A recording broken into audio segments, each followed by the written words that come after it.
সময়টা ছিল ইসলামের প্রাথমিক যুগ, যেই যুগে মুসলমানদেরকে কাজ করাইয়া কাফেররা টাকা দেয় না। ঈমান আনার কারণে গরিব মানুষ যারা, গরিব রে তো বড় লোকরায়, ধনী রায়, লাভিওয়ালা রায় মারতে সহজ না, মারতে সহজ। গরিব যদি হয় যে কেউ সরমাল জানিসান নাই, এটা খালি কখন না আগেও।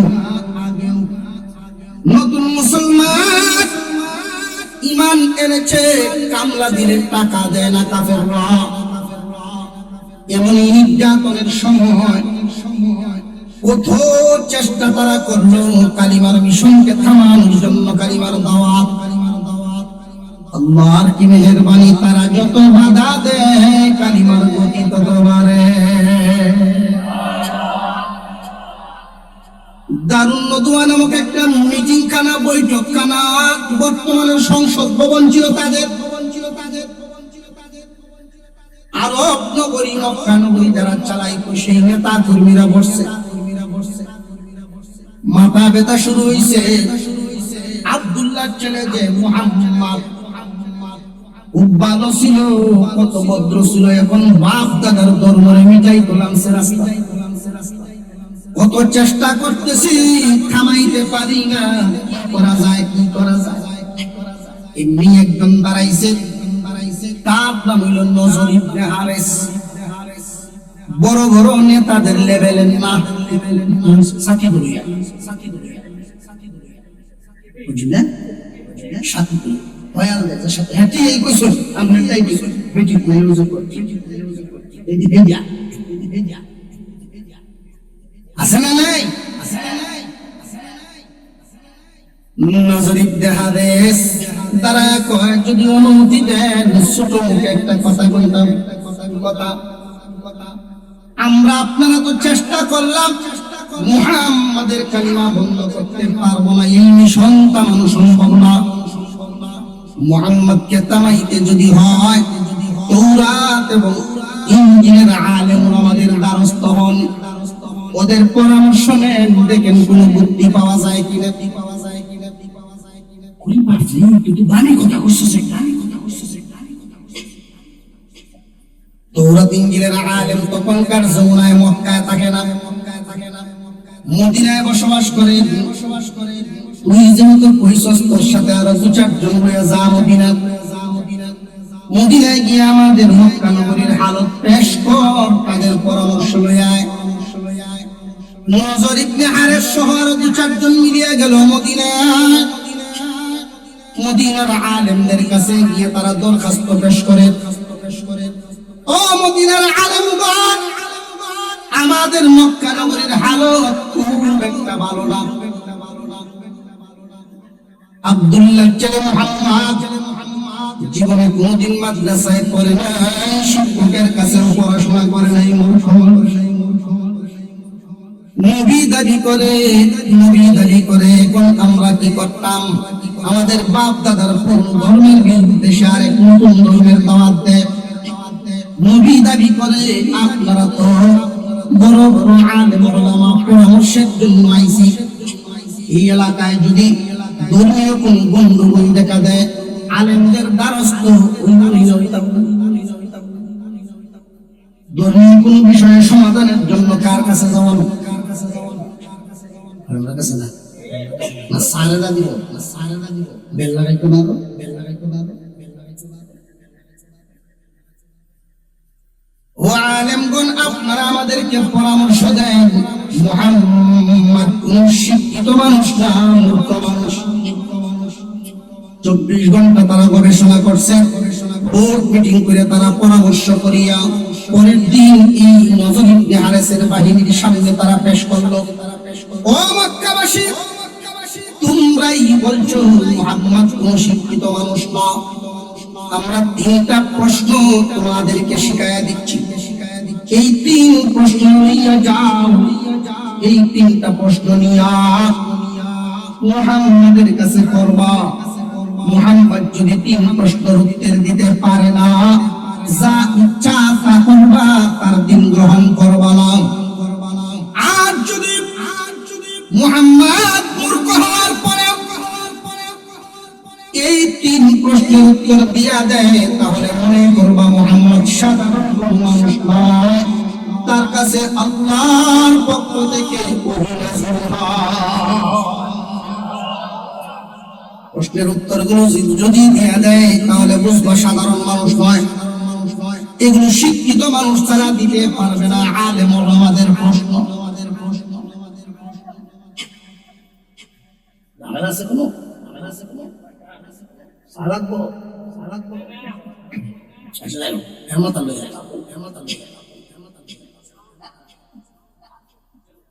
আমরা তো কোনো সমস্যা নাই। প্রশ্ন কয়টা শিখাই দিছে? আর মুরব্বীরা কষ্ট দিও না, যুবকরা আওয়াজ দিও। প্রশ্ন 2 প্রকার। কয় প্রকার? এক প্রকারের প্রশ্ন করা হয় শিখার জন্য, জানি না শিখতাম, না জানুয়া মানুষগুলো জানার জন্য প্রশ্ন করে, কোনো শর্ত নাই, জানে না মানুষটাই জানতো। আরেক প্রকারের প্রশ্ন আছে আটকাইবার প্রশ্ন। আটকাইবার জন্য যদি কেউ কাউরে প্রশ্ন করতে হয়, শর্ত হইল এর উত্তর নিজের আগে জানতে হয়। আমারও প্রশ্ন করে লাল শালু জিজ্ঞাসা বেলালের নামের নাম কি? এমন জাতের প্রশ্ন, এমন যারা কোনো আমলের প্রয়োজন। বেলালের নামের নাম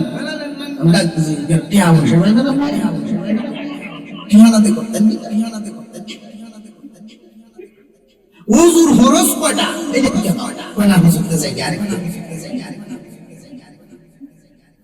কোন সূরাত 9 মিনিট, কোন সূরাত 9 মিনিট, এই বুঝে জানা জরুরি। জরুর জিনিস কেমনে ওযু করুন, কি কারণে ওযু ভাঙে, কোন ধরনের পানি দিয়ে ওযু করা লাগে, হাত পবিত্রটা ওরাই শিখছে না। অথচ আছে না নাই? বিশেষ করে হুজুর দেখলে, মাদ্রাসার এক ছাত্র আয়া ওরা শুরু পাইছে,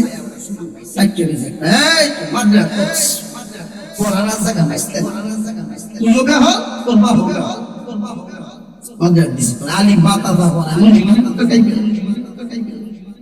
এখন আমাদের মাদ্রাসায় অঙ্ক ইংরেজিও পড়ায়, ইতিহাস ভূগোলও পড়ায়, দুনিয়া চলতে যা লাগে। এরা তো ধার উঠছে, বোকা দাঁত উঠছে। হ্যাঁ, অঙ্ক ইংরেজি আমার সামনে আমি দিচ্ছি, এদিকে কয় বালতি পানি কয় বালতি পানি। মাদ্রাসা ছাত্ররা দেখবেন কিছুদিন যদি মাদ্রাসা থাকে কোরআনের বসা হয় দেখছো, দেখবেন এমনি তার দেয়া লাইট বানায়। আর ঠিক না? ঠিক কোন ইঞ্জিনিয়ারে শিখাই বলি বাবা, ঠিক হবে? কোরআন আল্লাহর পক্ষ থেকে আনেওয়ালা ওহী। কেউ যদি কোরআনের হাফেজ,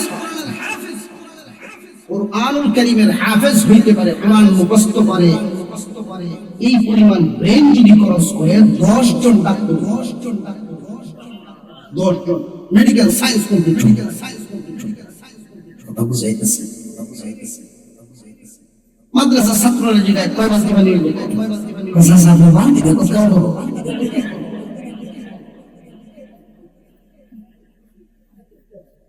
বালতি যদি সমান এক বালতি,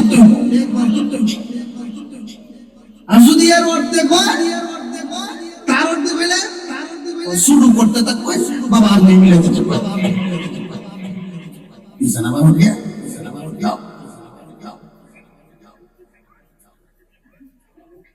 খেলা এখানে ঘুম একটু আগে হয়ে দিই জুসের শুরু আছে জুসের শুরু নারে তাকবীর আমরা ঘোষণা দিতেছি আমরা এখান থেকে ঘোষণা দিতেছি শিমুলবাগ কোন মহিলারা যদি দেখেন যে করে শুয়ে দিচ্ছে মাহফিল চেষ্টা করে গেছে আল্লাহর রাস্তে মাথা আতায় আতায় তুললে যদি ভাড়াই দেন ভালো উনি আয়াসই পরিমাণ সব পাইবো আপনি ভাড়াই পরিমাণ সব পাইবেন কে দেখে দিতে পারতো আর দোয়ার আগে যদি কেউ যায় না হতে দোয়ার কোনো বুঝে না হলো আল্লাহর রাস্তে উঠে দাও গেরো জোরে কোন ঠিক না বেঠিক বছরে একবার মাদ্রাসার একটা মাহফিল বরকতের মজলিস এই বরকতের কাজ তো এবারে জীবনের কাজ তো এবারে প্রশ্ন শিখাইয়া দিছে মক্কার মানুষগুলো তিন প্রশ্ন লইয়া আইছে আবু জেহেলে ডাক দিয়া কয় বেকলের দরুদ কোরআনচস নাকি খালি প্রশ্ন লইয়া আইছ আমার বাতিল করে জিগাইমু উত্তর কি সঠিক দেয় না বেঠিক দেয় আমরা জানি আমরা তো উত্তর আনছি না জলদি আবার যা উত্তর দিয়ে শিখাইগা আমরা এই দিক দিয়ে প্রশ্ন শিখাইতে প্রশ্ন দিয়া করতেছি মোহাম্মদ আপনার আমার পয়গম্বরের এক অভ্যাস নিয়ম ছিল ঘুম থেকে উঠেই কাবা ঘরের সামনে আগে যাইতে সুবহানাল্লাহ ঘুম থেকে উঠেই আল্লাহর ঘর মনে হইতো যে আল্লাহর ঘরের সাথে কলিজা বান্দা নবীজি যদি কোন সময় বিশ্রাম করার জন্য বসতেন কোন টিলার সাথে হেলান দিয়া বর্ণনায় পাওয়া যায় এমন ভাবে বসতেন যেন কাবা ঘর দেখা যায় বন্ধুর মহব্বত বন্ধুর সাথে বন্ধুর মহব্বত এই জন্য নবীজি ঘোষণা দিয়েছেন দুনিয়ার মানুষেরা রে আমার মাওলার ঘর যদি কেউ একবার তাকায়া দেখে মহান আল্লাহ তার উপরে 20 বার রহমত নাযিল করেন প্রতিদিন ঘুম থেকে উঠে সকালবেলায় যখন কাবা ঘরের সামনে হাজির এমনি নেতা ফেটাকে তো সব দেয়া যায় আবু জেহেল ডাক দিয়ে কয় ভাতিজা তোমার সাথে আমাদের কোনো ব্যক্তিগত শত্রুতা নাই ধর্মীয় একটা মতবাদ তুমি নবী দাবি করো আমরা তোমারে মানি না তিনটা প্রশ্ন লয়ে আইছি বাবা এই তিন প্রশ্নের উত্তর যদি দিয়া দাও তোমার সাথে কোনো ঝামেলা নাই তুমি তোমার দাওয়াত দিবা কবুল করবো পায় না কি দেখল না বাবা আর যদি উত্তর দিতে পারো মক্কায় কালিমা চলবে না আল্লাহর নবী বলেন আমি তো আপনার কাছ থেকে পারমিশন নিয়ে কালিমার দাওয়াত শুরু করি নাই আপনি বন্ধ করার কে সাসা প্রশ্ন কি করবেন সেইটা করেন কালিমার দাওয়াত চলতেছে আমার বানাইছেন যিনি আসমান জমিনের মালিক যিনি কালিমার মালিক তিনি হুকুম দিয়েছেন তিনি উনার আদেশ পালন করুন আবু জেহেলের কথা কয় না তিন প্রশ্ন করা শুরু করলো মুহাম্মদ এক নম্বর প্রশ্ন তামাম পৃথিবীর জমিন ভ্রমণকারী মানুষ পাওয়া যায় না আমরা এখানে যারা আছি সকল নিজে দেখা গেছে এমন কথা সারা বাংলাদেশের 8 বিভাগ কয়েকজন সফর করছে এরকম মানুষ আরো কম ও মুহাম্মদ একজন মানুষ আল্লাহ বানাইছিলেন এই মানুষটাই একটা দুইটা তিনটা 10টা দেশ না তামাম দুনিয়া ভ্রমণ করেছে এমন কি মুহাম্মদ ও বাতিজা সূর্য উদিত স্থান থেকে অস্তমিত স্থান পর্যন্ত নিজের চোখে দেখছে এই দুনিয়ার জমিনে আমরা সবাই ছোটবেলায় ভাবতাম আমরা ভূগের গ্রামের পিছন দিয়ে সূর্য উঠে পশ্চিমের গাঁয়ের পিছন দিয়ে ডুবে ভাবতাম সেই গাঁয়ের কেউ যদি বেড়ানি তাই তো জিগাইতাম সূর্য গ্রহণ আমার সময় নিয়ে যদি এই দুজনে মিলে হ্যাঁ করতো না আমরা গাওয়ার বিচার গাওয়ার নাম কত হেঁটের বিষয় দেয়া কেউ কিন্তু দেখে নাই কিন্তু একজন মাত্র মানুষ আল্লাহ তাআলা দেখাইছেন সূর্য উদিত স্থান এবং অস্তমিত স্থান। ও মুহাম্মদ নবী যদি হইয়া থাকো এই লোকটার নাম দুই নাম্বার প্রশ্ন কয়েকজন যুবক একজন মানুষ বেশি ঘুমা থাকলে কতক্ষণ আর একটানা ঘুমাইব 18 ঘন্টা 24 ঘন্টা একাধারে না 3 দিনই ঘুমাইলো যদি ঘুমাই যায় মানুষ জামাই খান খায় আবার আবার 3 দিনের উপরে তো আর ঘুমাই থাকতো না শরীর দায়ের। ও মুহাম্মদ কয়েকজন যুবক মা বাবার বাড়ি ভিটা চারিয়া ওই মানুষগুলো গর্তের ভিতরে একদিন নয় দুদিন নয় 1 মাস 2 মাস নয় 1-2 বছর নয় বহুদিন পর্যন্ত ঘুমাইয়া ছিল। তুমি বলবা সঠিক উত্তরটা তারা কত বছর একটানা ঘুমাইয়া ছিল গর্তের ভিতরে মুহাম্মদ। 2 নাম্বার প্রশ্ন নবী যদি হইয়া থাকো 3 নাম্বার প্রশ্নের উত্তর দাও আমার আপনার ভিতরে যে রূহ আসা যাওয়া করে কলিজা অপারেশন করে মানুষ দেখতে পারে এটার ভিতরে কি আছে কিন্তু এই পর্যন্ত কোনদিন কেউ দেখতে পারছে না। তুমি যদি নবী হইয়া থাকো আমাদেরকে বুঝায় দাও রূহ কেমনে আসা যাওয়া করে। এই 3 প্রশ্ন করলো তারা। নবীজি বললেন চাচা যান আপনি তো জানেন আমি আমার পক্ষ থেকে কিছুই বলি না, আমার আল্লাহ জিবরাইল আমিনের মাধ্যমে আমার কাছে খবর পৌঁছাইলে আমি আপনাদেরকে জানায়া দেব। আল্লাহ তো দেখছেন আপনারা আমারে প্রশ্ন করছেন, আমি যেহেতু আল্লাহর নবী মহান আল্লাহ জিবরাইলের মাধ্যমে খবর পাঠাইবেন। জিবরাইল যখন আসবে আমার কাছে বলবে আমি আপনাকে জানায়া দেব। তো জিবরাইল আসতে লাগবে তোমার কতক্ষণ? আপনারা কত দেখি জিবরাইল আইতে কতক্ষণ লাগে? জিবরাইল আলাইহিস সালামকে তার ক্ষমতার আগে বোঝায় আমরা 600 নূরের পাখা দিয়ে আল্লাহ বানাইছেন। 2টা পাখা যদি এইভাবে ছড়ায়া দেন তামাম দুনিয়া এমন ভাবে প্রকৈব সূর্যের আলো দুনিয়ায় পড়বে না। জিবরাইল আমিন বলেন আমি 2 পাখা একবার উপরে নামায় একবার নিচে টান দেই তাহলেই আসমান থেকে জমিন কয় মিনিটের ব্যাপার মুহাম্মদ বাতিজা আমার কতক্ষণ সময় লাগবে জিবরাইল আসতে?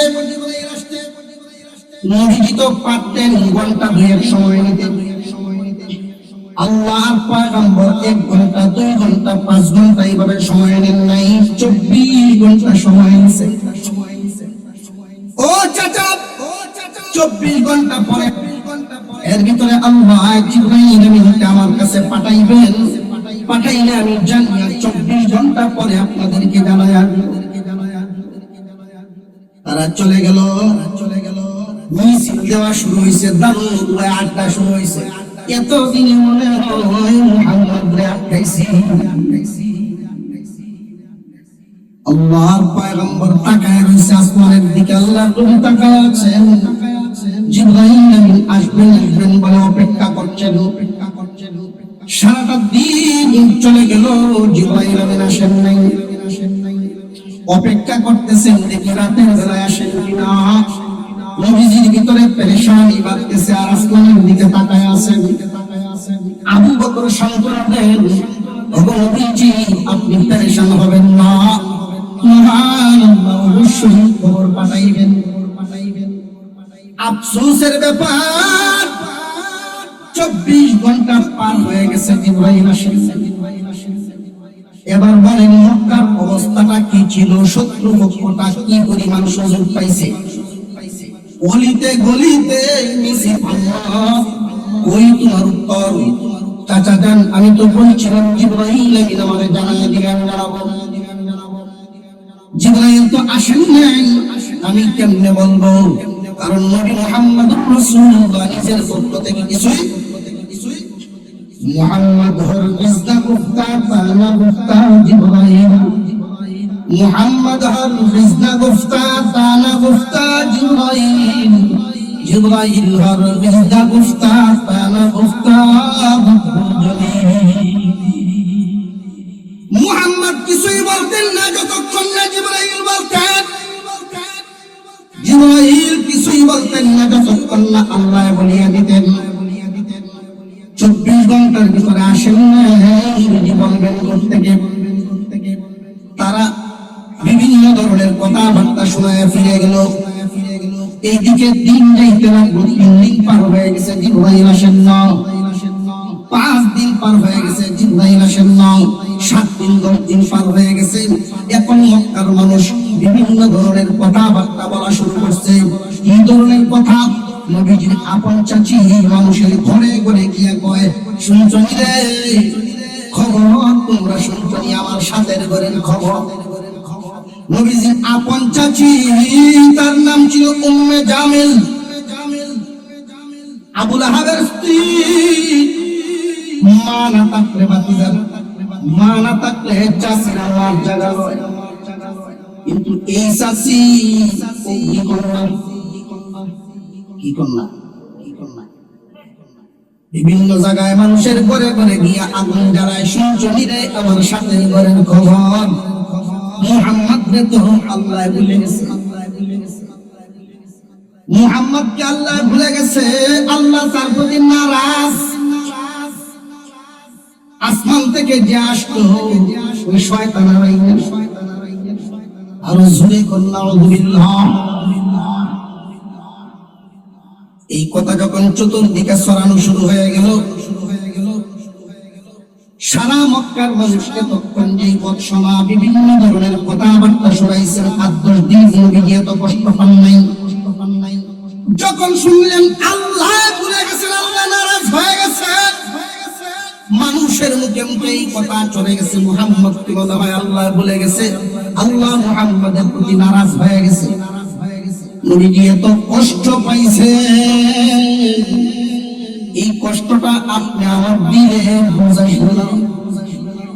কারণ এই দিলে আল্লাহর মহব্বত যেই পরিমাণ, বুঝুন এই পরিমাণ, যার সাথে সম্পর্ক যার যেই পরিমাণ, তারে হার মরবে তাও। সাত দোকানো শিমুল ভাত, সাত দোকানো বইয়া চা খায় আর খবর শুনে ঢাকা আশুলিয়ার 5 তলা বিল্ডিং থেকে পড়ে একটা শিশু মারা গেছে।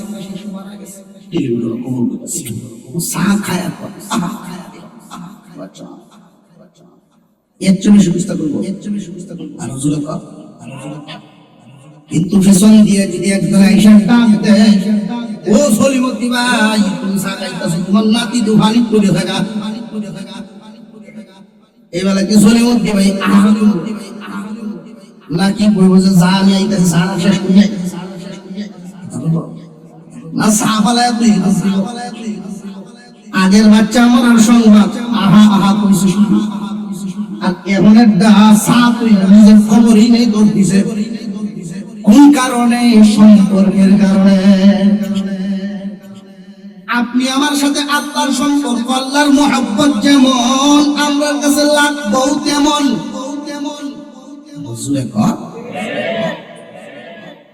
হুজুর আকরাম সাল্লাল্লাহু আলাইহি ওয়াসাল্লাম সহ্য করতে পারেন নাই। একাধারে 14 দিন হয়ে গেছে ওহী বন্ধ, সাজদায় পড়ে গেছে। উনি ভাবছেন সত্যি আল্লাহ আমারে ভুলে গেছে। লম্বা এমন লম্বা 5-7 ঘন্টা উনি শুয়ে রয়েছেন, কপাল নাক জমিনে লাগা রাখছেন, চেহারা মুবারকের মধ্যে রক্ত জমা হয়ে গেছে। আবু বকর পাশে দিয়ে ঘুরেন, ডাক দেওয়ার সাহস হয় না, ঘুরেন আর কান্দেন, ঘুরেন আর কান্দেন। আল্লাহ পাক রব্বুল আলামিন তখন জিবরাইল আমিনকে এই সূরা খানা দিয়ে পাঠাইছেন।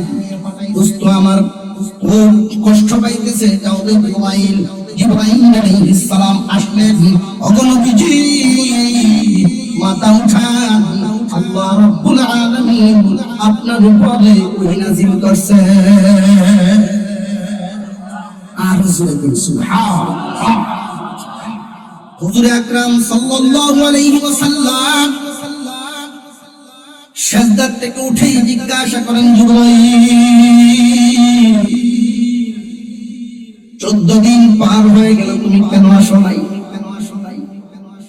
ও পয়গম্বর আপনার নূরানী চেহারা মুবারক দেখার জন্য আমি জিবরাইল পাগল বারবার মন চায় দুনিয়াতে আসতে, কিন্তু আল্লাহ যদি হুকুম দেন না কদম বাড়ানোর ক্ষমতা রাখি না। আল্লাহ কেন হুকুম দেন না? আমার আল্লাহ কি দেখেন না মক্কার মানুষ আমারে কি কষ্ট দেয়? মক্কার মানুষ আমার সাহাবীদেরকে কি কষ্ট দেয় আল্লাহ কি দেখেন না? এই 14 দিন পর্যন্ত ওহী কেন বন্ধ রাখলেন জিবরাইল? জিবরাইল আলাইহিস সালাম বলেন হুজুর ওহী 14 দিন কেন বন্ধ? কোরআনের একটা আয়াত আগে শুনেন আপনি, ওয়ালা তাকুলান্না লিশাইইন ইন্নী ফাআইলু যালিকা গাদা ইল্লা আন ইয়াশা আল্লাহ। ও পয়গম্বর আগামীকাল ওই কাজ করব, আগামীকালের কোন কাজের ব্যাপারে কারোর সাথে আপনি এভাবে বলবেন না ইনশাআল্লাহ ব্যতীত। আপনি 24 ঘন্টা পরে উত্তর দিবেন এদের কাছে বলছিলেন, কিন্তু ইনশাআল্লাহ বলেন নাই। মহান আল্লাহ ইনশাআল্লাহ শিক্ষা দেওয়ার জন্য 14 দিন পর্যন্ত ওহী বন্ধ করে দিলেন। আর জোরে বলুন সুবহানাল্লাহ। ইনশাআল্লাহর জন্য কতদিন ওহী বন্ধ? নবীজি এবং সাহাবীদের কষ্ট হবে ইনশাআল্লাহ।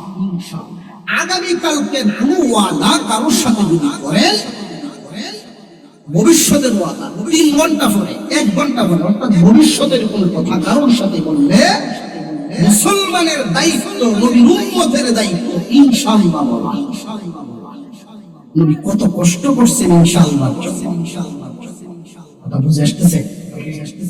দাদা নাতি দেখা হইছে আসরের পরে কই যাচ্ছে বাজার হইতেছে একটা কাশি কিনা ও বাজার হোক ইনশাআল্লাহ একটা কাশি কিনা সেটা কো ইনশাআল্লাহ না বয়ার আমার বয়ারটা বড় ইনশাআল্লাহ দিব ইনশাআল্লাহ কি করতাম বয়ারটা আছে আমি বুড়া মানুষ করে আর কি তবে একটু তোর মতে কই যা মাগরিবের নামাজ পড়ে তাসবিহ করতেছে বুড়া এদিক দিয়ে নাতি যায় না টান দেয় হেরে কাশি কই ইনশাআল্লাহ টেয়া সুরে দিছে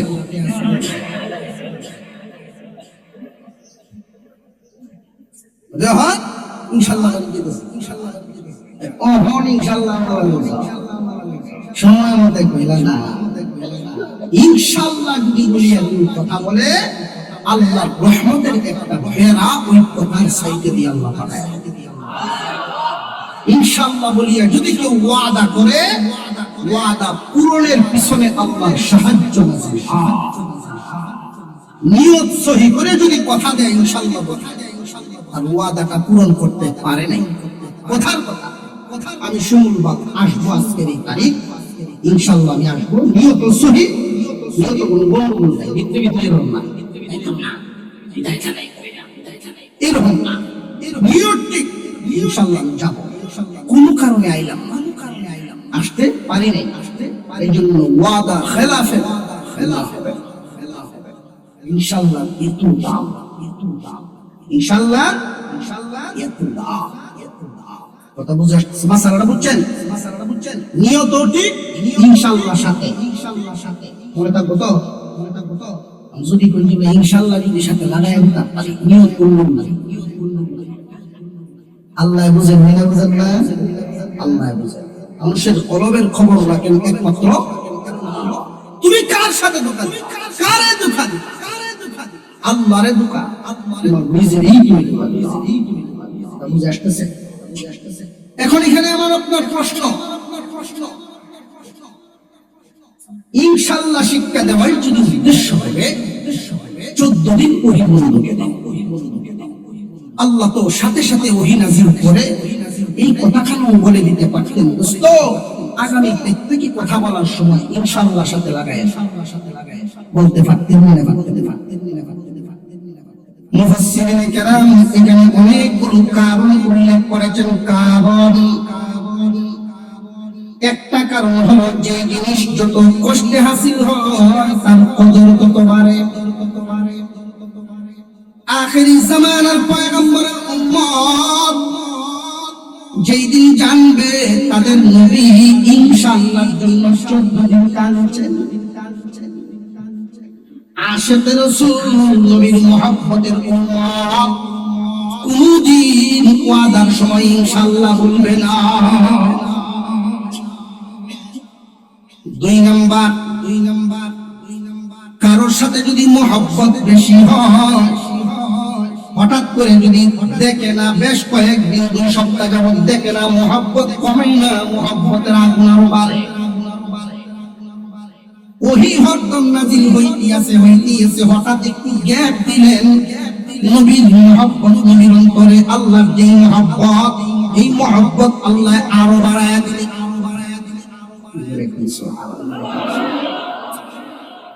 মুসলমান ইমানদার ভাইরা আমার, মহান মাওলাই কারীম তখন আপনার আমার নবীকে ওই যে 14 দিন যে কানলেন ইনশাআল্লাহ শিখাইলেন, রক্ত জমা হয়ে গেল চেহারা মুবারকে। ওই কান্নার সান্ত্বনার জন্য 14 দিন যে জ্বালায় জ্বালাতন হয়েছেন, জ্বালাতন দূর করার জন্য, সান্ত্বনা দেওয়ার জন্য মহান আল্লাহ সূরাতুদ দুহা কানা নাযিল করলেন।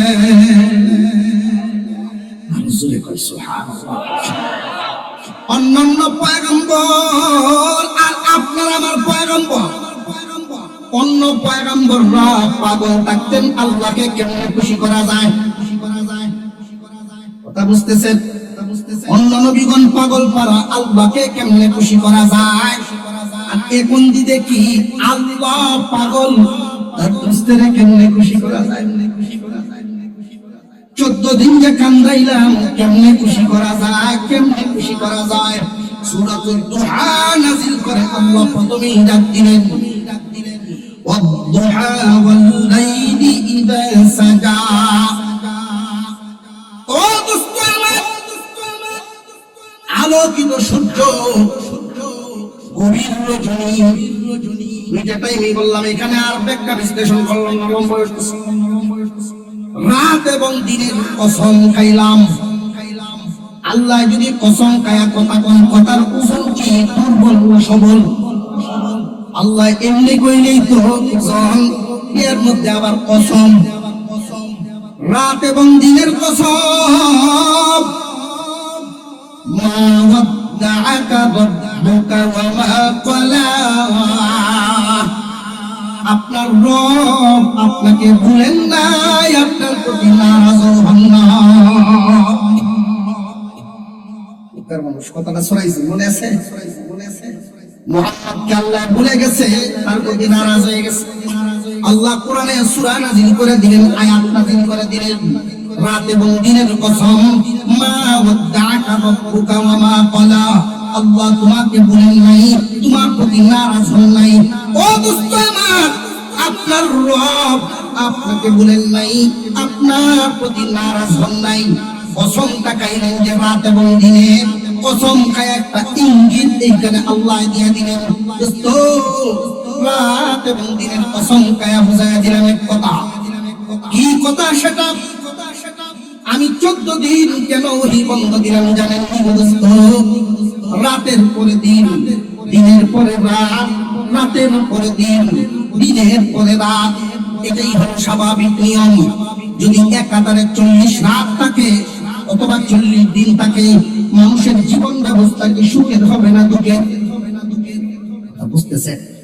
তফসিলি কথা বুঝতে একাধারে যদি শুধু রাতেই থাকে মানুষের আরাম না কষ্ট, একাধারে শুধু দিন রাত নাই তবু মানুষের রাতের পরে দিন হওয়া, দিনের পরে রাত হওয়া, রাতের পরে দিন হওয়া, দিনের পরে রাত হওয়া। কারণটা কি? সারাদিন পরিশ্রম করে রাতে আরাম করবে।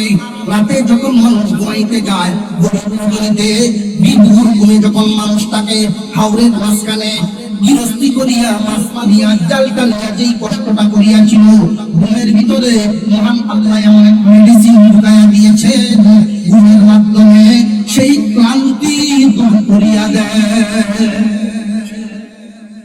মুসলমান ইমানদার ভাইয়ারা আমার, আল্লাহ বুঝায় দিলেন দোস্ত আমার, 14 দিন ওহী বন্ধ রাখার কারণ হলো হরদম আপনার উপরে যদি শুধু নাজিল করতেই থাকি, ওহী বড় ভারী জিনিস, আপনার উপরে অবতরণ হওয়ার কারণে কপাল ঘামে, আপনার বড় কষ্ট হয়। আমি বিশ্রাম দিলাম, এই জন্য বন্ধ রাখলাম, ভুলার জন্য না, নারাজ হওয়ার জন্য না, ভুলার জন্য না, নারাজ হওয়ার জন্য না। ও দোস্ত আমার, আপনি এটা ভাববেন না যে আপনাকে আমি ভুলে গেছি। দিন রাতের কসম খায় আমি বললাম, আমি আপনাকে ভুলি নাই, আপনার প্রতি নারাজ হই না। সুবহানাল্লাহ। মা ওয়াদ্দাআকা রাব্বুকা ওয়া মা ক্বালা ওয়ালাল আখিরাতু খায়রুল লাকা মিনাল উলা।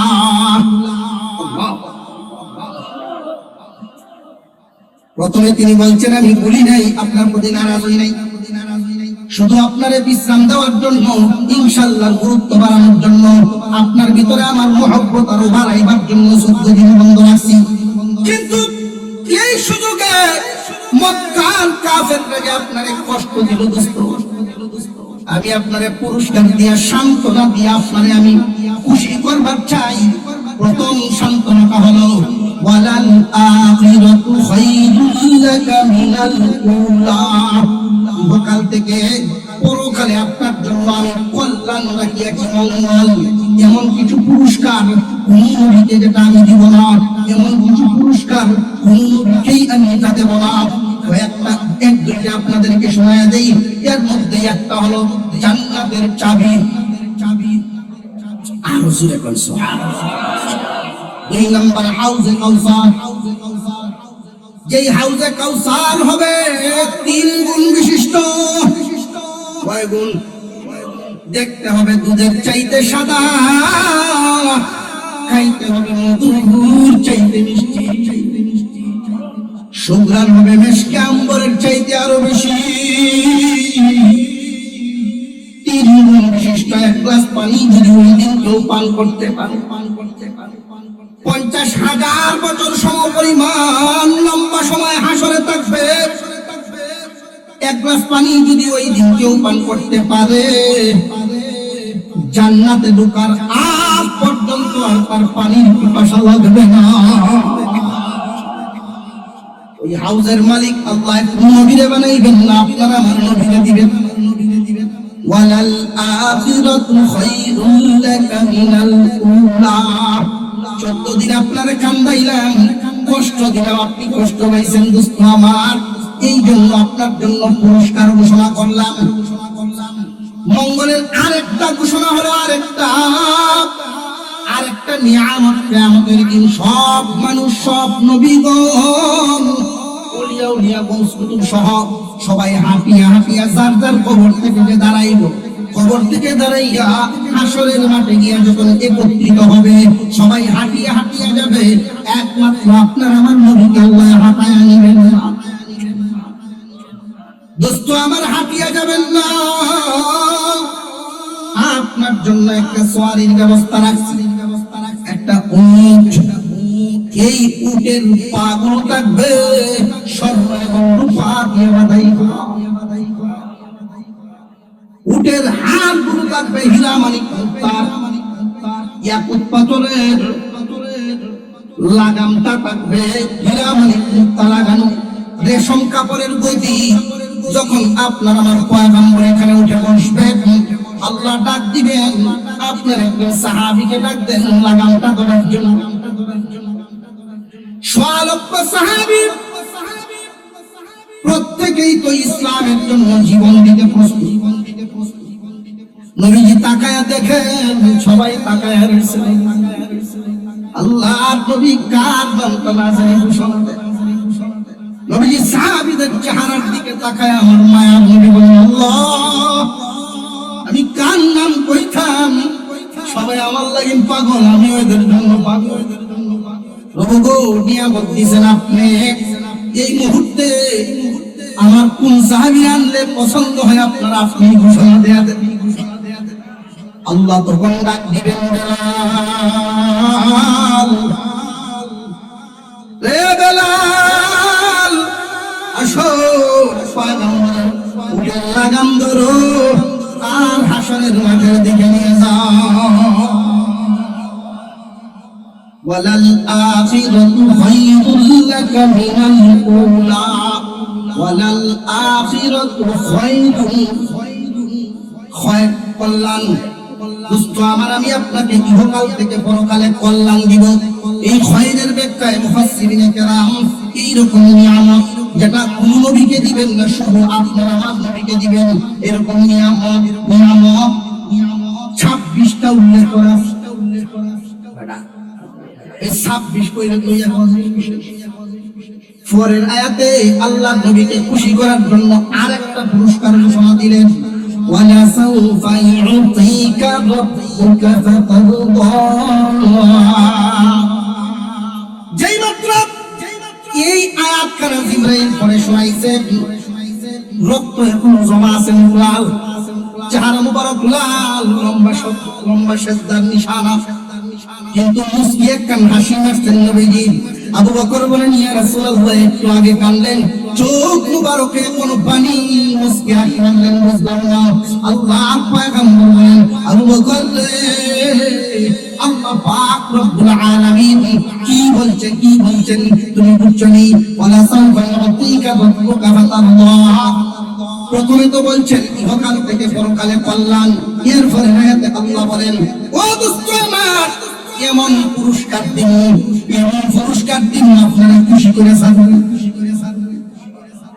আবু বকর রে, আমার মাওলা আমারে খুশি করবেন, তবে আল্লাহ আমারে নিয়ামত দিবেন আর জিগাইবেন, খুশি নি আমি না করি। আল্লাহ আমারে নিয়ামত দিবেন, পুরস্কার দিবেন, আর জিজ্ঞাসা করবেন, আমি বলবো না আমি এখনো খুশি হইনি। অবশেষে আল্লাহ জিজ্ঞাসা করবেন, দোস্ত আমার, আপনি কি পাইলে খুশি হইবেন বলেন। আবু বকর রে, তখন আমি দরখাস্ত জানাই, আল্লাহ, আমি যদি তোমার সব উম্মত লইয়া জান্নাতে যাইবার পরে খুশি হইব। নারে তাকবীর। হুজুর আকরাম সাল্লাল্লাহু আলাইহি ওয়াসাল্লাম এই আয়াত শুনেই মুস্কি একখান হাসি মারছিলেন। হাসরের মাঠে নবীজি যখন দরখাস্ত দিবেন, আল্লাহ বলবেন, দোস্ত আমার, সব উম্মত তো আপনার সমান না, অনেক উম্মত কামের, অনেক উম্মত নামের।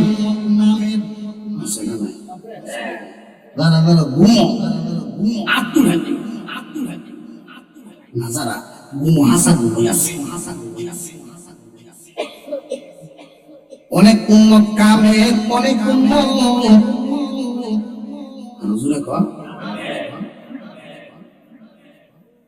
চাকরিটা ওইয়া যায়, শুধু দাঁড়িয়ে বাধা। আমার মসজিদের পাশের ক্লাস 5 থেকে নিয়ে কোন পরীক্ষায় তার 2 নম্বর নেই, আর বাবা একজন সাধারণ কৃষক মানুষ, তবে তবলিগি, এই ছেলেটারও তবলিগি পাঠাইতো। ওইখান থেকে সে নামাজি, যদিও টাকা চিন্তা করছে, এসে বড় দিনদার ছেলে।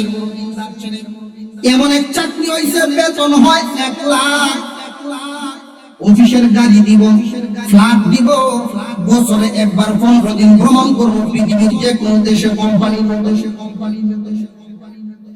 কিন্তু শেষ কথা হইল, বাবা রে, এখনই তোমার কাগজটা ধরাইয়া দেবা তো।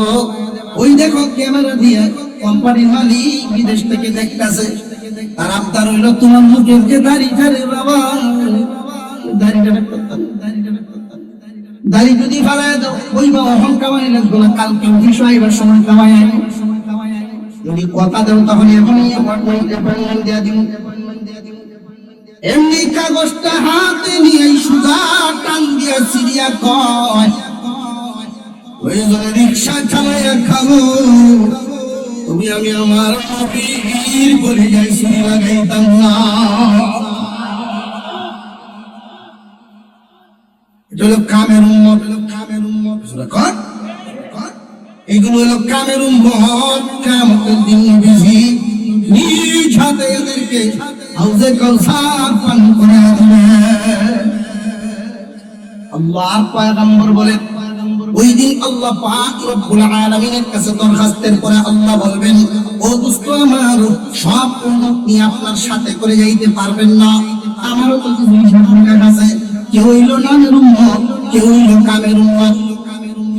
যারা কামের উম্মত এদেরকে লইয়া আপনি জান্নাতে চলে যাবেন, আপনার সাথে করে নিয়ে যান। কারা কারা কামের উম্মত, ওই কথাটা গোপন নেই, নবীজি প্রকাশ করে গেছেন। সুবহানাল্লাহ।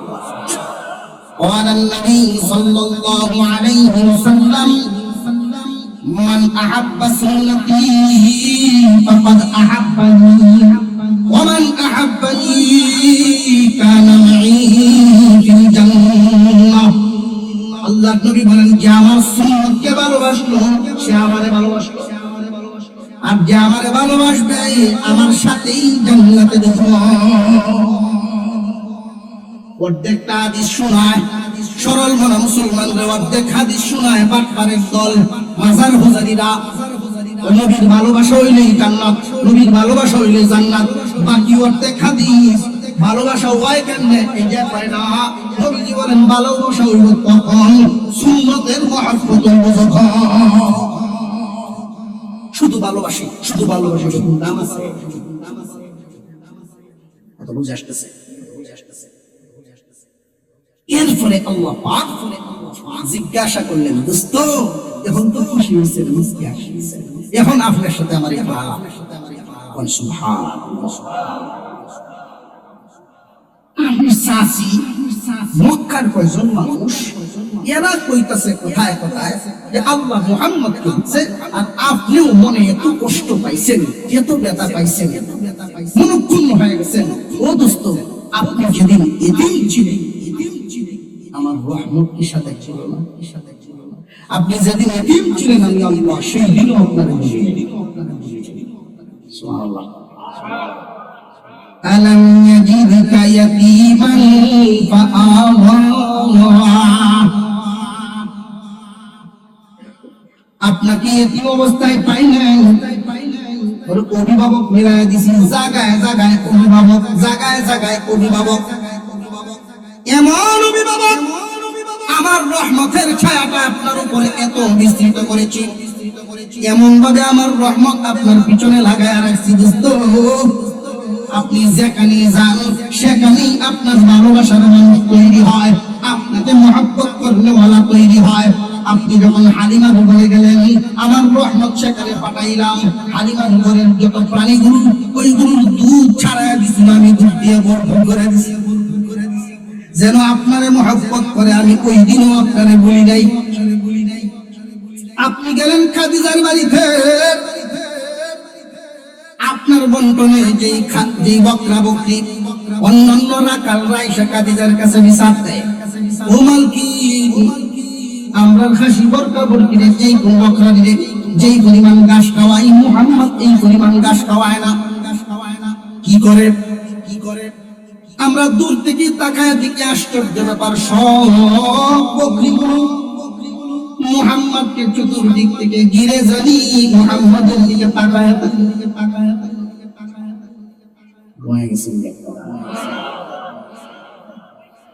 খাদিজাতুল কুবরা বলেন, কোন ঘরে মুহাম্মদের ছাগলগুলো থাকে আমার গভীর রজনী, ওই ছাগল বকরির ঘরে যখন খাদিজা ঢুকলেন, যেই ঘরে বকরা ছাগলগুলো থাকে ওই ঘরে দুর্গন্ধ আছে না ভাই? ছাগলের মন চাই করো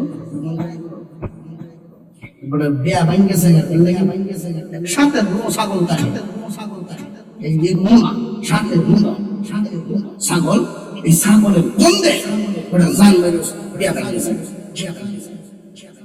আমি তো এই ছাগলটা পালি নাই, আনছি বিয়ার জগৎ একটাই বিয়ে। খাদিজাতুল কুবরা রাদিয়াল্লাহু আনহা ঢুকলেন মুহাম্মাদের ছাগলগুলো যেখানে থাকে, ওই ছাগলগুলোর এক কিনারে খাদিজাতুল কুবরা তাকায়া দেখে দুই ছাগলের রাখাল মুহাম্মদ ঘুমায় রইছে, মনে হইতেছে পূর্ণিমার চাঁদ উঠে গেছে। বিশ্ব নবীকে আল্লাহ পাক রব্বুল আলামিন কতটুকু কষ্টের মাধ্যমে জীবন পার করে করে বড় করছে। খাদিজার বাড়িতে ছাগলের টাকা নিয়ে ছাগলের ঘরে নবী ঘুমাইছেন মুহাম্মদ শিশু 12 বছরের মুহাম্মদ, মা বাবা হারা, দাদা নেই, চাচা আবু তালেব খাদিজার বাড়িতে দিয়ে আইছেন। কয়েকটা ছাগল বন্টনে বসে উনি রাখেন, বিচার আইছে ছাগল গাছ খায় কেন জানি গো মুহাম্মদকে চতুর্দিকে নিয়ে ঘিরে বসে থাকে ছাগল। খাদিজা দেখতে গেছে, গিয়ে আইসা প্রথমে চোখে বাসে ঘরের পুরায় পূর্ণিমার চাঁদ। ঘরের ভিতরে ছাগলের কোন গন্ধই নেই, সুগন্ধ তার নাকের মধ্যে লাগছে। ওই দিন থেকেই খাদিজাতুল কুবরা মুহাম্মাদের ভক্ত। রাখে এভাবে দেখে গেছে ছাগলগুলোর কাছে, গিয়ে দেখে এক একটা ছাগলের চেহারা এত সুন্দর, দেখতেই মন চায়। কোন হাওরের গাছ খায়, কোন পাহাড়ের গাছ খায়। আসলে তো এগুলো নয়। হুজুর আকরাম সাল্লাল্লাহু আলাইহি ওয়াসাল্লাম শিশু মুহাম্মাদের চেহারার দিকে তাকাইয়া ওই প্রাণীগুলো সুন্দর। খাদিজা ওই দিন থেকে ভক্ত হয়ে গেছে। আল্লাহ বলেন, দোস্ত আমার এদের কথায় আপনি কষ্ট পাইছেন, আমি ওই দিনও আপনাদের বলি আমার রহমত আপনার সাথে। আপনি গরিব ছিলেন, আমি খাদিজারে আপনার ভক্ত বানায়া আপনার সাথে বিবাহ দেওয়ায়া খাদিজার যত মাল সব আপনার ধনী বানাইছে। খাদিজা তখনকার সময়ে খাদিজাতুল কুবরা রাদিয়াল্লাহু আনহা আরব বিশ্বের 5 নম্বর ধনী ছিলেন। জরিপ হয় না, 5 নম্বর। সেই 5 নম্বর ধনী নিজের থেকে প্রস্তাব দিলেন, মুহাম্মদ আমাকে বিবাহ বন্ধনে আবদ্ধ করেন, আমি আপনার খেদমত করে নিজেকে ধন্য করব। খাদিজা এইভাবে বক্ত হইল কেমনে? আল্লাহ করেছে। খাদিজা উপরে উঁচা টিলার উপরে তাকিয়ে দাঁড়ায়া দেখে মুহাম্মদ যেই হাঁটে খেজুর গাছ ঝুঁকে গিয়ে ছায়া দেয়। হাওরে বসে থাকে, সূর্য প্রখর হয়, মেঘমালা এসে সূর্যের আলোর মাঝখানে দাঁড়ায়। এই দৃশ্যগুলো খাদিজা দেখে বুঝতে পারছে মুহাম্মদ সাধারণ মানুষ না, গুণী আল্লাহর পেয়ারা। প্রস্তাব দিলেন, আমাকে বিবাহ বন্ধনে আবদ্ধ করেন, খেদমত করেন, সুযোগ দেন। নবীজি বলেন, আমি মুরব্বী কেউ আছেন আমার, আমি একা বলতে পারি না, আমার চাচা আবু তালিব কি না। আবু তালিব খুশি হয়েছেন, বিবাহতে উপস্থিত ছিলেন, মুরব্বীদের উপস্থিতিতে আবু তালিব খুতবা দিলেন। খুতবায় তিনি এই কথা বলছিলেন, খাদিজা আপনার সম্পদ থাকতে পারে, নামদাম থাকতে পারে, কিন্তু আমার ভাতিজা যদিও সম্পদে গরিব, চরিত্রে আমি আবু তালিব এত সুন্দর চরিত্রের মানুষ আমার জীবনে দেখি নাই। আমার কেন জানি মনে হয় গো খাদিজা আমার ভাতিজার মতো চরিত্রবান মানুষ মওলা মনে হয় বানায় না। খুতবায় কথা বলেছে, বিবাহ হয়ে গেল। ওই রাত্রিতেই খাদিজা বলেন, এখন তো আর মুহাম্মদ স্বামী, হে আমার সমস্ত সম্পত্তি আপনার পায়ে দিয়ে, এখন কি আর গরিব দুনিয়ার আরব বিশ্বের 5 নম্বর বলে মুহাম্মদ। আল্লাহ বলেন, আপনি গরিব ছিলেন, আমি ধনী বানাইছি। দোস্ত আমার, আপনার আমি এতিম অবস্থায় পাইছি, অভিভাবক জায়গায় জায়গায় ভিড় করে লাগছে। হালিমাতুস সাদিয়া হালিমা একজন বেডি। হালিমা শব্দের অর্থই হইল সহনশীলা। মক্কার কোন নারীকে আল্লাহ দুস্থের লালন পালনের জন্য ঠিক করেন নাই, হালিমার ঠিক করলেন কেন? এই হালিমা শব্দের অর্থই সহনশীলা। হালিমা কি সাদিয়া, সহনশীলা ভাগ্যবতী। মহিলার মেজাজে মেজাজে বেশ করছে না? অনেক মহিলা দেখবেন বাচ্চায় বুগাই দিয়েছে রাগ হয়ে না, আর এমন বেটিং আছে কিল মেরে জিলি গলা আর ওরা কর বাচ্চার ভিড়া দেখতে বাপ এই তো হিরো হে মুজে কয় এবার মারুন লাগে হে মুজে এবার মারুন লাগে রাউর নন্তি এই কুদান হয়ে গেল জানা নাই রকম। আল্লাহ বলেন দোস্ত আপনার জন্য উপযুক্ত নারী রাখছি, আপনাকে জানাবো সহনশীলা এবং কি নিজের বাচ্চাটাকে হালিমা হাতের মধ্যে রাখতো, মুহাম্মদকে বুকে মুহাম্মদ জায়গায় জায়গায় এরকম অভিভাবক আমি বানায় রাখছি। আমি আল্লাহ রহমত আপনারা ভুলি নাই। আপনি গরিব ছিলেন, ধনী বানাইছি। শরীয়তের জ্ঞানহীন ছিলেন, আমি শরীয়তের জ্ঞান পরিপূর্ণ 40 বছর পূর্ণ হল নবুয়তি দিয়া আলো। এখন আমি আল্লাহর পক্ষ থেকে আপনাকে এবং আপনার উম্মতকে কিছু কথা বলি। এবার হলো আরেক সিস্টেমের فأما اليتيم فلا تقهر وأما السائل فلا تنهر।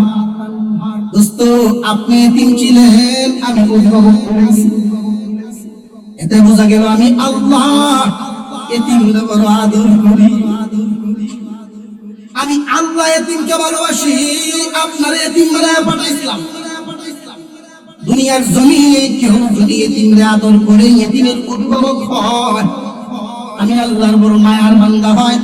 কেউ আদর করে যদি এতিমের মাথায় হাত বুলায়া দেয় আর হাতের নিচে যতগুলো চুল পড়বে প্রত্যেকটার বিনিময়ে আমি লিখে দিই।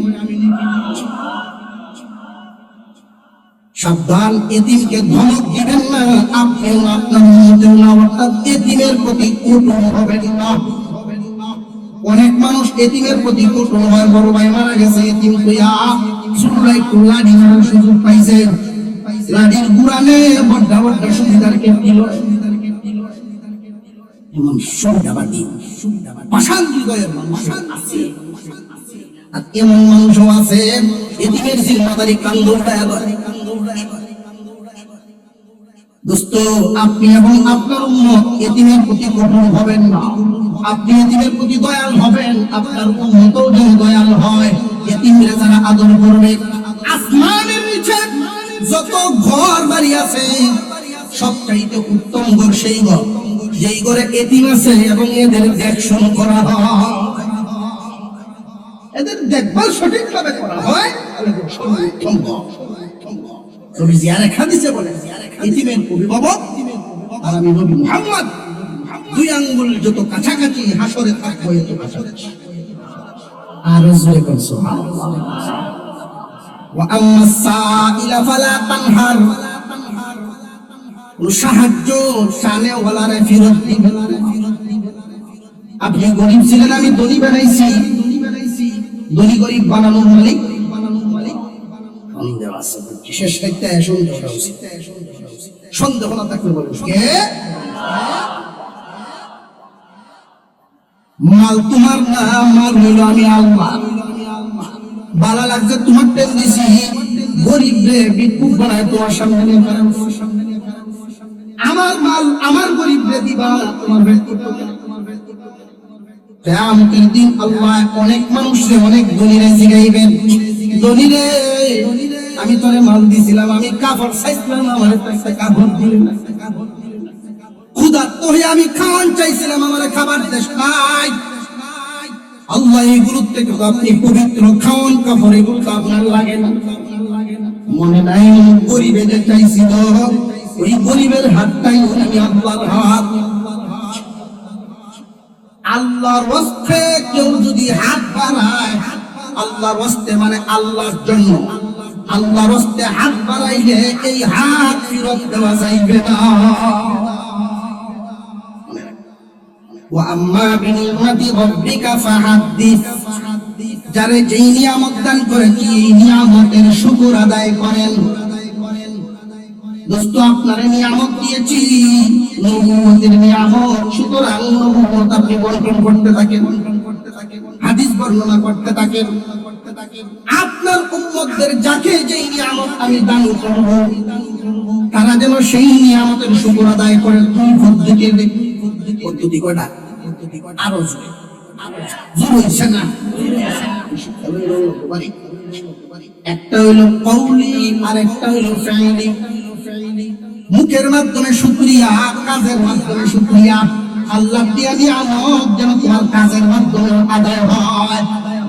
তুমি গরিব আসলা, এখন আল্লাহ ধনী বানাইছে, কি ভিন্নাম সাইড দিয়ে আগের কাপড় মানে পাঞ্জাবি বলতে বলতে বলতে বলতে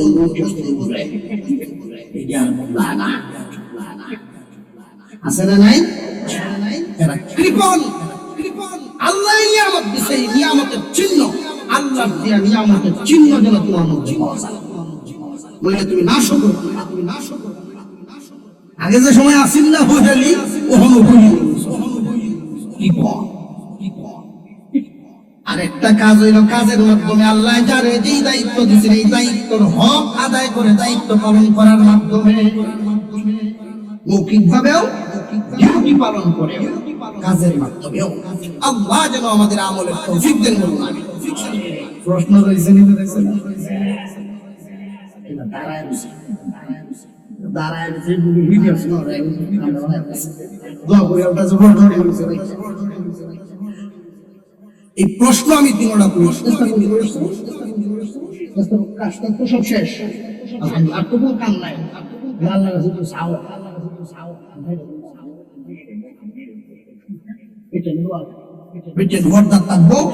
স্বামীর খেদমত করবো।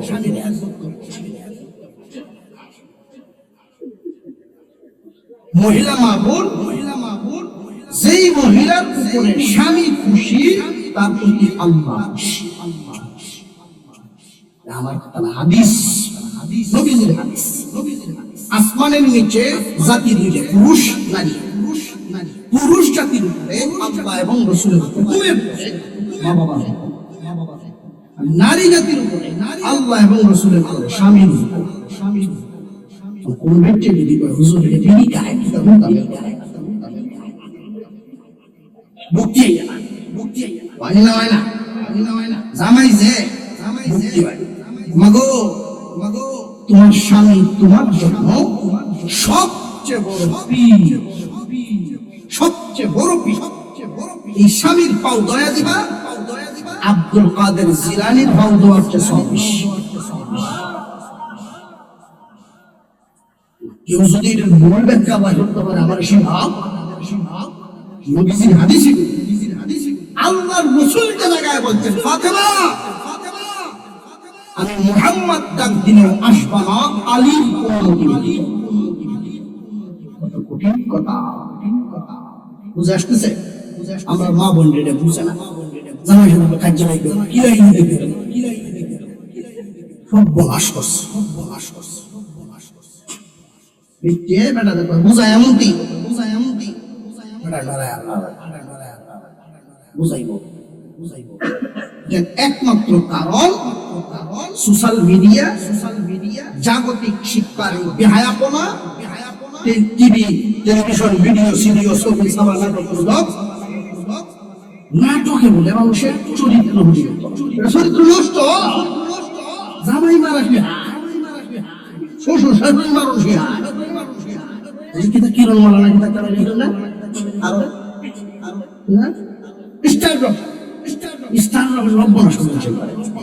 সংসারও কার সাথে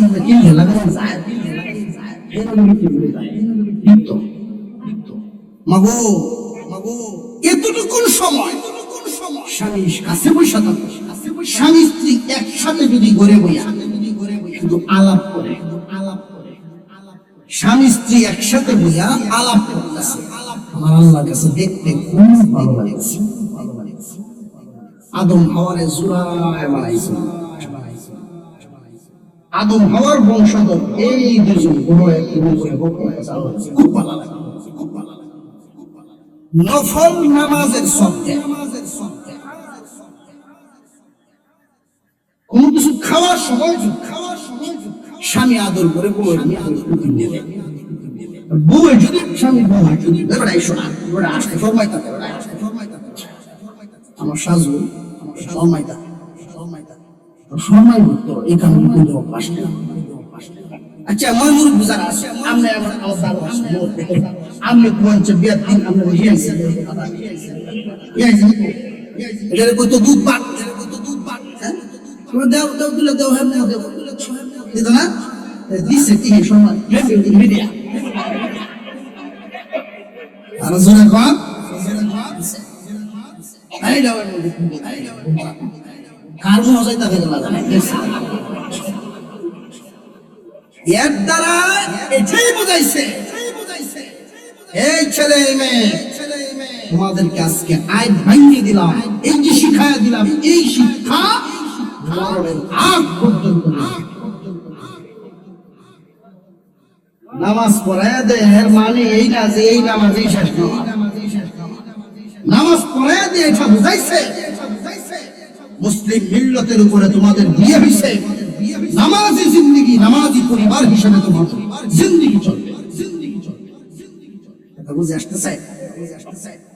মানে আধা ঘন্টার যে অনুষ্ঠানটা শেষ করে এরপরে আর কোন স্বামী যদি স্ত্রীর মুখে, স্ত্রী যদি স্বামীর মুখে কোন খাবার উঠায় দেয়, যেই খাবার উঠায় দিল এক লোকমা ভাত, এই লুকমা সম পরিমাণ স্বর্ণ আল্লাহর রাস্তায় সদকা করার সওয়াব আল্লাহ দেয়। আল্লাহু আকবার বলেন। মায়া মুহাব্বত, স্বামী স্ত্রীর মুহাব্বতটা এটা জান্নাতি একটা নিয়ামত, জান্নাতের আলামত। জান্নাতি যে নিয়ামত এর একটা অনেক জান্নাতি গজব গজব না দিল জবরি বলে বলে দোয়া করে আল্লাহ টাটাটা উঠতো টাটাটা উঠতো মাইন্ডে টাটা এটা কোন খারাপ বুঝতে মাইন্ডে টাটা আল্লাহ হেফাজত করে বলুন আমিন।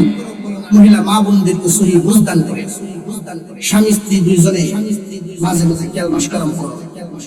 আমরা দুইজনের ভিতরে মায়া ওহন এমন একটা আলাইছে বউয়ের সাথে না, বউয়ের সাথে তো বুঝুই বুঝুই কথা কি বুঝুই কথা কি হানির সাথে নৌ আছে না নাই?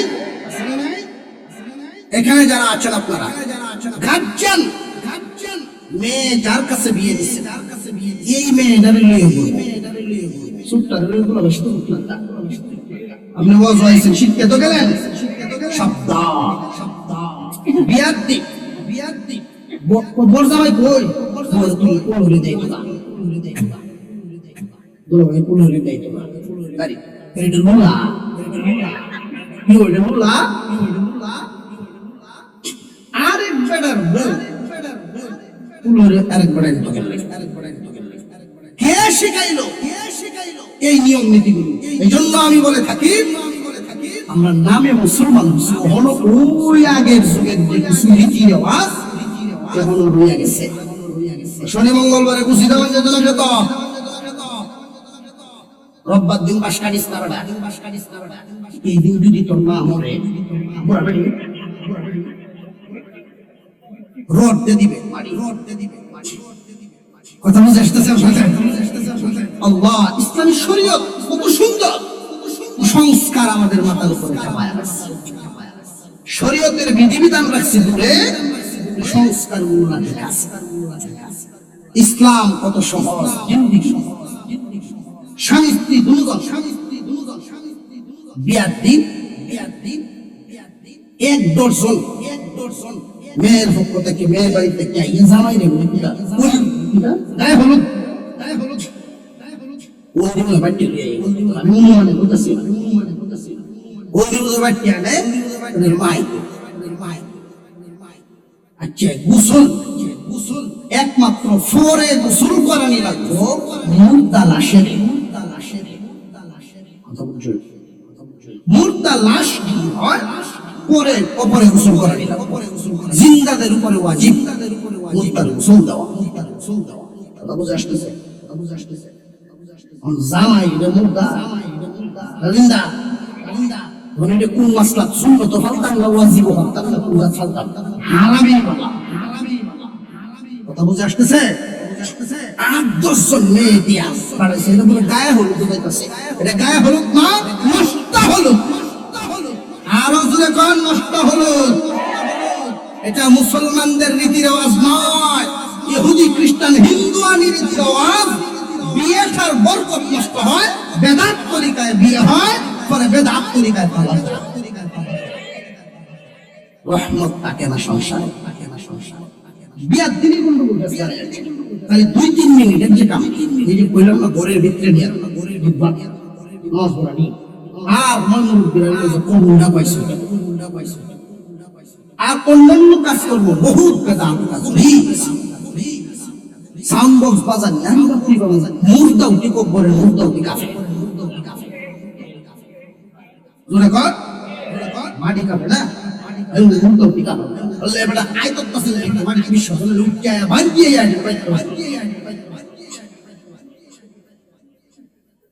হাজি সাহেব মানুষ মুর্শিদা করেছে তার বাড়ি প্রিয়া কেউ আমরা মুর্শিদার সভাপতি হাজি সাহেব আমাদের বাড়িতে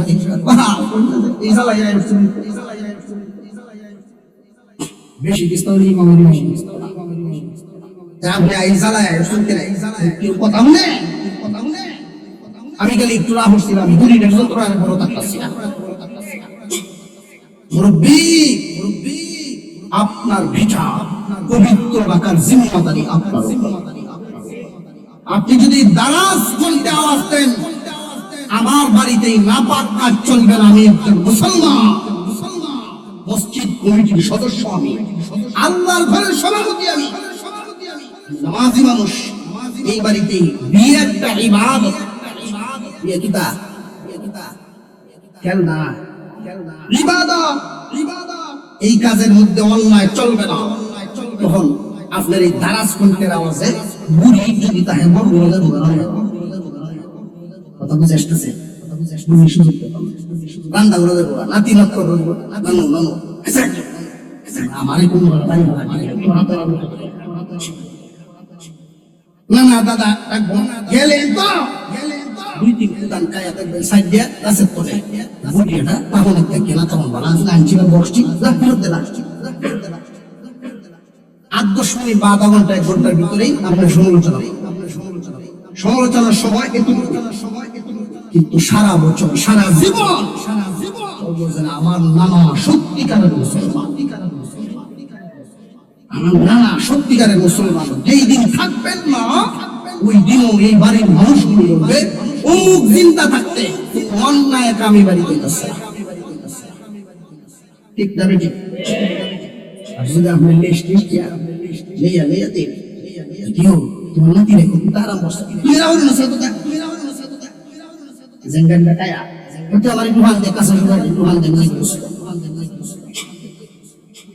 ওটা মুসুদা কথা বলে এই নাতিরাই কইব, এই নাতিরাই কইব দেখছি গাজি দেয়া বেজাল আছে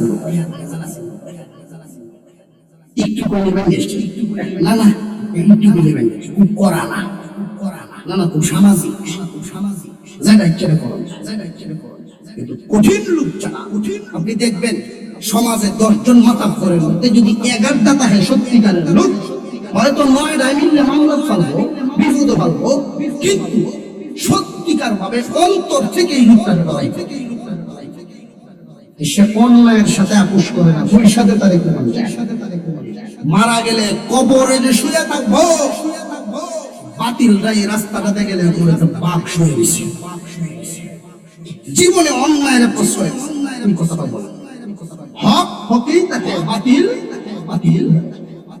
আমি সর্বোপরি যে সবকটা দিব অন্তত মনের ঘুরে যারা আছে, একটা বিয়েকে ইবাদতের রূপ দেন, বিয়েটাকে মুসলমানের বিয়েটাকে ইবাদতের রূপ দেন।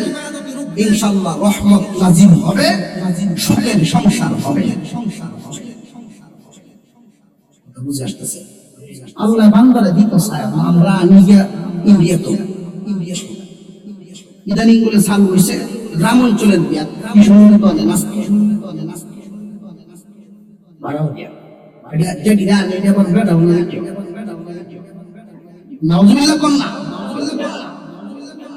আল্লাহ হেফাজত করুন। যেই বিয়েতে রহমত নাই, সন্তানাদিকে বুঝুন জুনাতেই গন্ডগোল।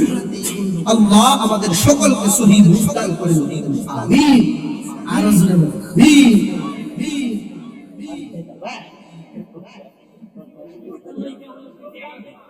এই ভুলে না আসে, আমার মনে আছে যে আগামীতে একটা বাউরাচ্ছে তাই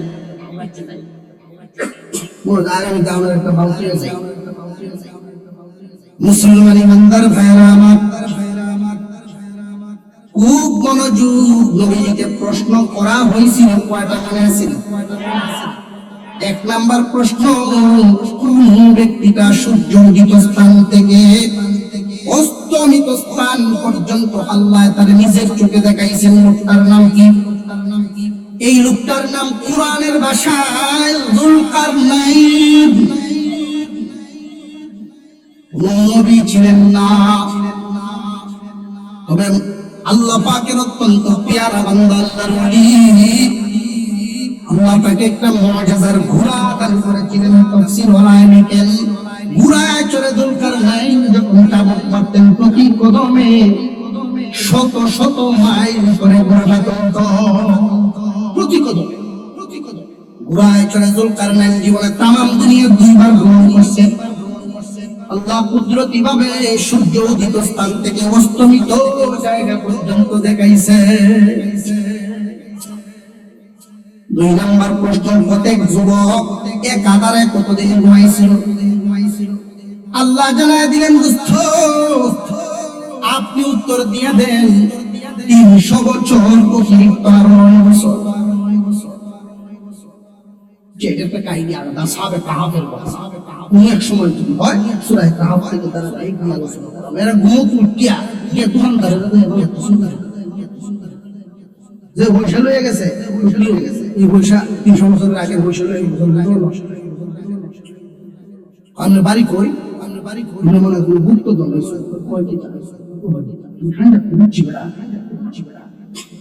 অথচ 300 বছর অতিরিক্ত।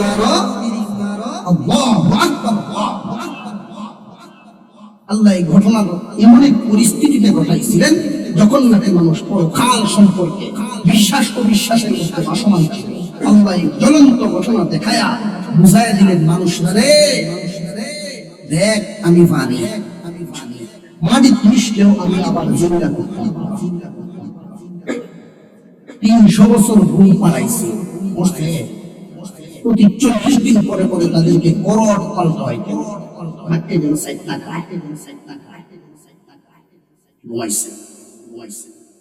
ঘুমতে ঘুরতে ফেরো একটা গিয়ে দেখ, হালাল খাদ্য এখানে একটা শিক্ষা, এখানে একটা শিক্ষা।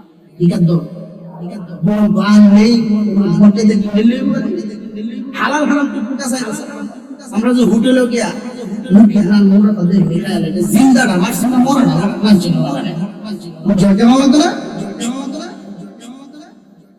মুসলমান হালাল রুটি কলা, কিন্তু 300 বছর অতিরিক্ত আরো এই নয়টা কেন বললেন? আবু জেহেল যে পাঠাইছে ইঞ্জিলের আলেমদের কাছ থেকে উত্তরান্ত বলছে। আল্লাহ জানায় দিয়েছেন, দোস্ত আমার, তারা যে উত্তর আনবো হিসাবটা আপনার সাথে মিলবে না, কারণ তারার হিসাব সূর্যের হিসাবে ইংরেজি মাস, আর আপনার হিসাব চন্দ্রের হিসাবে আরবি মাস। এই জন্য দুটা কইয়া দেন ফালাই গুন্ডা। 3 নাম্বার রূহের তত্ত্ব, ওরা নিজেরা কাফের, আল্লাহ চিনে না, রূহ কিছু। আপনি শুধু এতটুকু বলিয়া দেন, রূহ আসা যাওয়া করে, এটা আল্লাহর হুকুমে। প্রত্যেকটা মানুষ শ্বাস টান দেয় দিয়া যখন ছাড়ে, ওই শ্বাসটা আবার আল্লাহর অনুমতি দেয়। আল্লাহ যদি অনুমতি দেন রূহের ভিতরে, তখন বান্দা টান দিলে আবার দিতে পারবো। অনুমতি যদি দেন না, বাইরে